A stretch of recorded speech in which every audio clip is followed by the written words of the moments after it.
Aksi masak pria gondrong viral di media sosial.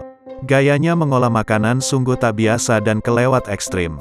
Momen itu diabadikannya dan diunggah akun TikTok @ribut_28. Alhasil berbagai akun di media sosial turut membagikan aksinya, salah satunya akun Instagram @viralkak. Dalam video, ia terlihat mengambil bahan-bahan masakan di samping rumah. Setelah itu, semua bumbu dapur pun diolah.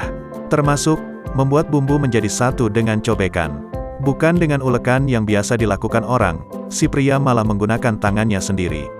Terlihat ia mengepal tangannya dan perlahan menumbuk bumbu yang berisikan cabai, bawang, dan lainnya. Ia juga menggoreng makanan dengan tangan tak menggunakan spatula. Hingga semua makanannya jadi, ia lalu menyantap dengan tangan pula. Warganet pun mengomentari postingan tersebut.